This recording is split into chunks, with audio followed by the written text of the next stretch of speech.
Hi, my name is Dennis Da Silva. I'm with the Northwest Fisher Science Center, and I will talk about pH metabolites in Pacific herring bile from Puget Sound. PAHs have different sources of input in the environment. These compounds are known to be toxic and carcinogenic to humans and several marine organisms, including fish. The difference in the structure of these chemicals can indicate their potential sources to the environment. Also, due to these structural variations, PAHs have different mechanisms of toxicity or toxic effects. So it's important to monitor a wide range of these chemicals. These PAHs are rapidly metabolized by fish via liver and stored in bile, and therefore their exposure to PAHs can be severely underestimated if only the non-metabolized or so-called parent PAHs are measured in fish tissue. Environmental data on pH metabolites in fish are lacking in the literature worldwide. A particular challenge to the analysis of their metabolites is to accurately measure a wide range of these pH metabolites, including, for example, the alkylated pH metabolites, to help indicate potential sources of these compounds and minimize even more the underestimation. Similarly to what is already traditionally done with the parent PAHs. So our interest is to measure these biotransformed chemicals after they have been absorbed by fish. Our goal with this study is to field validate the analysis of pH metabolite in bile of a pelagic species from Puget Sound and to determine the baseline levels of PAH exposure by Pacific herring in different Puget Sound bases using PAH metabolites. The Pacific herring samples used in this study were collected by the Washington Department of Fish and Wildlife as part of a long-term monitoring program in Puget Sound. Several individual fish were collected and composited to have enough bile volume in each final bile sample.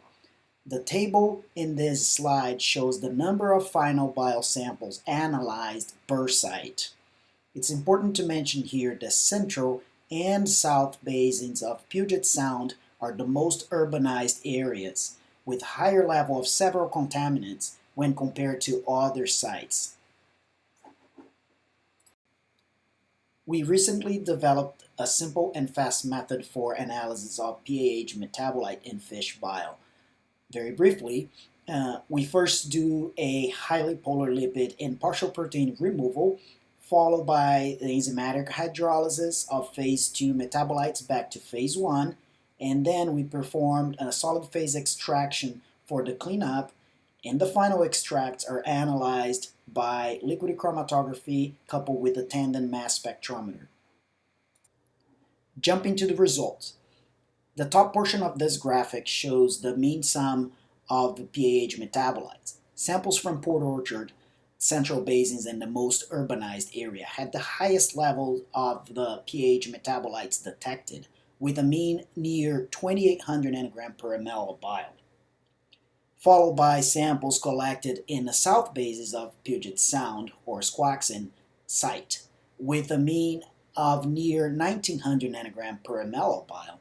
Surprisingly, we found relatively elevated levels in samples from Semiahmoo site. For statistical comparison, all data was log transformed, and sites with the different letters are statistically different from each other.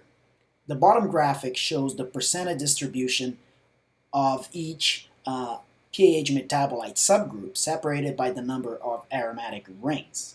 No significant difference were seen for this distribution among sites except for the 4-ring PAH metabolites shown in red. Important to highlight that the 3-ring PAH metabolite showed in blue were the most abundant in all samples across Puget Sound. This corroborates with many parent PAH analysis in the region, both biotic and abiotic samples. For the graphics in this slide, the solid bars represent the non-alkylated PAH metabolites, and the striped bar represent the alkylated PAH metabolites.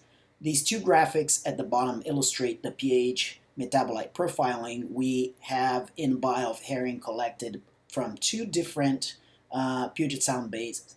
On the left, we have the central base showing not only higher level overall, but a distinct distribution of these selected PAH metabolites when compared to the figure on the right from South Strait of Georgia Basin.